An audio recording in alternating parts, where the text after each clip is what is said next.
Kamel Daoud vient de remporter le prix Goncourt pour son roman Houri. Et vous savez ce que ça veut dire? Ça veut dire que dans les 7 prochaines semaines, ses ventes vont être multipliées par 7, au moins. Oui, parce qu'un prix Goncourt, ce n'est pas qu'une récompense, c'est aussi la quasi-garantie de 300 à 400 000 ventes, parfois beaucoup plus. Pourtant, c'est le même roman qu'avant. La seule différence, c'est que maintenant, il est décoré d'un petit bandeau rouge. Mais pour les lecteurs, ce bandeau, il veut dire qu'un jury d'experts l'a désigné comme le roman de l'année, celui qu'il faut absolument lire. Seulement, est-ce que vous vous êtes déjà demandé comment ça marche concrètement? C'est qui ce jury? Qui le choisit? Elle, par exemple, vous la connaissez? Elle, c'est Camille Laurence, écrivaine, docteur en création littéraire et membre de l'Académie Goncourt depuis 2020. En 2021, au premier tour, ses 9 collègues et elle sélectionnent 16 romans, 16 potentiels prix Goncourt donc, et celui qui nous intéresse, c'est celui-là, la carte postale d'Anne Berest. En fait, il est plutôt mal parti pour gagner parce qu'une critique vient d'être publiée dans le journal Le Monde et elle le taille en pièces. Ce qui est bizarre, c'est que l'auteur de cette critique, c'est Camille Laurence elle-même, qui est donc en train d'étaler son avis publiquement alors que les délibérations sont censées être secrètes, et de descendre un texte choisi par ses propres collègues. Pourquoi faire ça? C'est bizarre, non? Alors on creuse et on découvre que la carte postale a un sujet très similaire à un autre roman de la sélection, Les Enfants de Cadillac, écrit par un certain François Noudelman. Et maintenant, la question à 1 million. Devinez comment s'appelle la compagne de François Noudelman. Camille Laurence. Vous avez bien entendu. Il y a littéralement le roman de son mec dans la sélection, et non seulement elle n'y voit pas de conflit d'intérêt, mais en plus elle se permet d'aller torpiller les concurrents dans la presse pour l'avantager. Le pire, c'est qu'elle a cru que ça passerait inaperçu. Et vous savez pourquoi? Parce que ce genre de polémique, au Goncourt, c'est la routine. Si vous pensiez encore que le jury était neutre et objectif, ça va vite changer.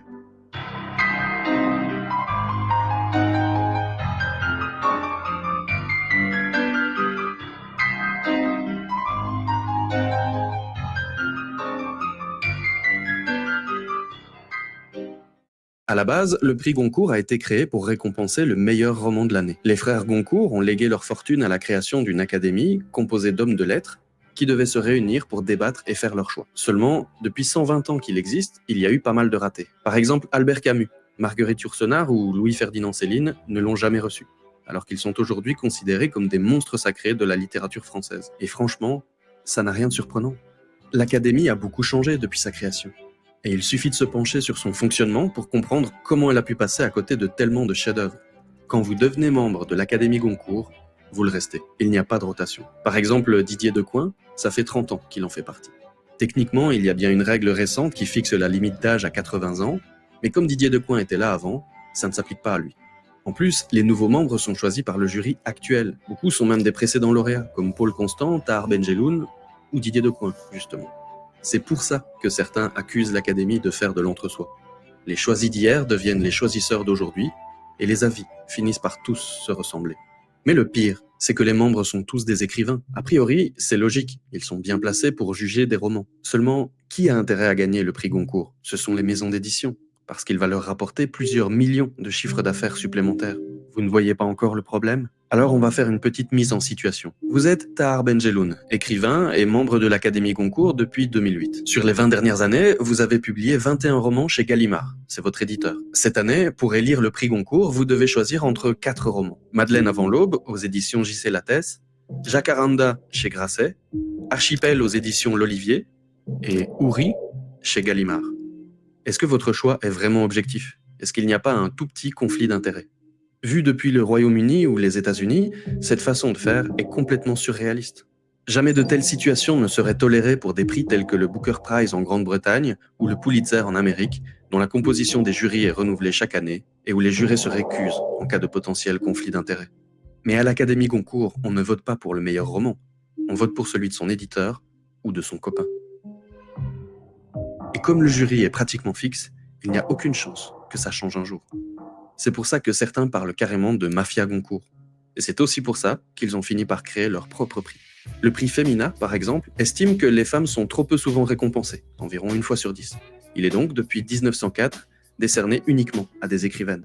Et pour les créateurs du prix Renaudot, si le Goncourt a si souvent échoué à déceler les chefs-d'œuvre, c'est par incompétence.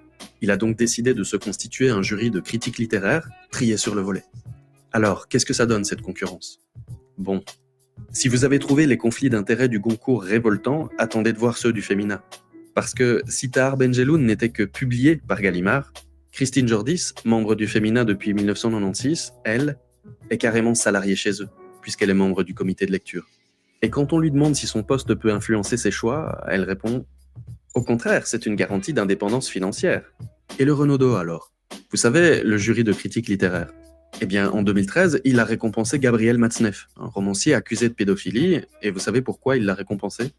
Parce qu'il était un ami à qui il souhaitait remonter le moral dans une période difficile. Tous ces prix, en plus d'avoir échoué à devenir le modèle d'exemple que le Goncourt n'est pas, ils se sont définis par rapport à lui. Le Fémina, c'est le Goncourt des femmes. Le Renaudot, c'est le Goncourt des critiques littéraires. Et ça ne fait que souligner le statut de référence du Goncourt, qui reste le plus prestigieux, donc le plus puissant. Avec les années, il est même devenu une marque qui, comme Coca-Cola, a maintenant ses déclinaisons de saveurs. Le Goncourt de la poésie, le Goncourt de la nouvelle, le Goncourt de la biographie et bientôt le Goncourt sans sucre ajouté. Mais vous vous en foutez, non? Vous ne regardez pas les prix que les romans ont reçus.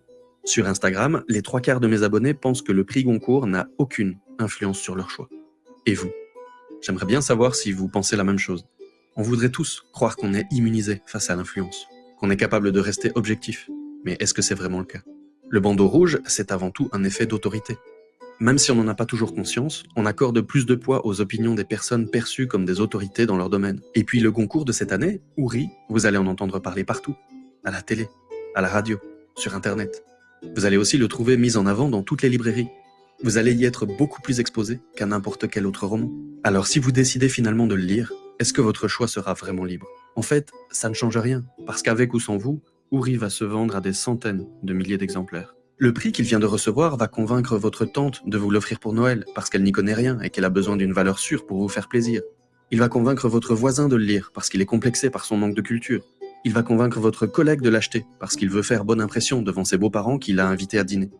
Le Goncourt a aujourd'hui, plus que jamais, une influence énorme.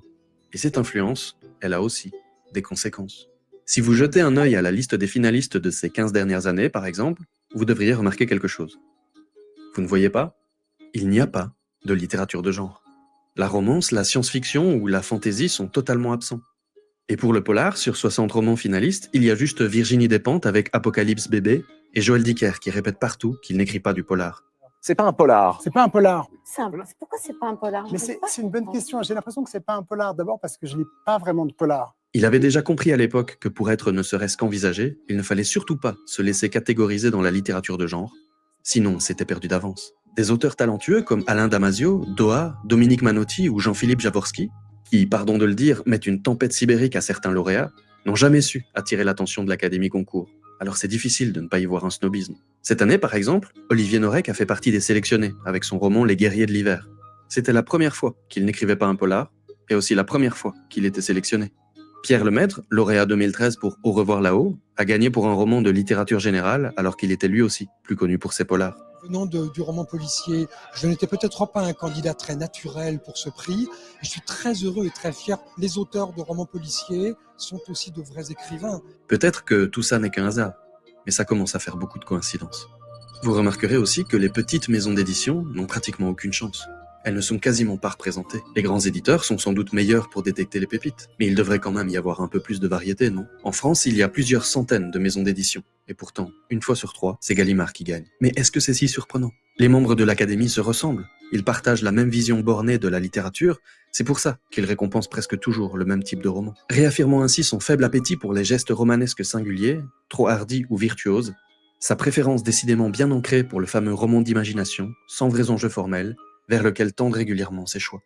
Le problème, c'est que ça influence ceux qui comptent sur les prix pour guider leur choix de lecture. À force de constater que les littératures de genre et les éditeurs modestes ne sont jamais primés, on peut finir par croire que c'est tout simplement parce qu'ils ne le méritent pas.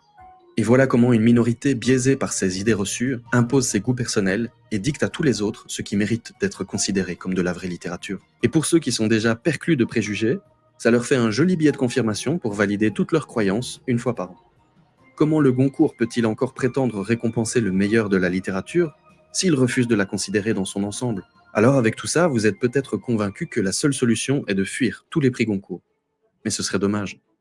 Vous passeriez à côté de Nicolas Mathieu et de sa capacité à saisir l'adolescence avec ses dialogues très oraux. Vous passeriez à côté de Mohamed Mbougarsar et de ses passages forts sur la littérature. Et la scène du massacre, celle-là je ne suis pas prêt de l'oublier. Vous passeriez aussi à côté d'Hervé Letellier et de son inventivité. Des personnages touchants qu'il arrive à présenter en 2 paragraphes en vous donnant l'impression que vous les connaissez depuis 10 ans. Parce que même si le fonctionnement de l'académie est défaillant, il arrive qu'elle vise juste. Le Goncourt ne peut pas vous servir de boussole, mais ça ne l'empêche pas, de temps en temps, d'indiquer le nord.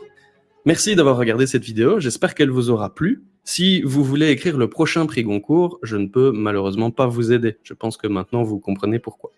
Par contre, si vous avez simplement envie d'écrire votre propre roman, vous devriez nous rejoindre dans ma newsletter pour écrivains. C'est le premier lien en bas dans la description. C'est là que je partage en gros tout ce qui rentre pas forcément dans une vidéo comme celle-ci, comme par exemple des techniques d'écriture. C'est totalement gratuit et évidemment, vous pouvez vous désinscrire à tout moment.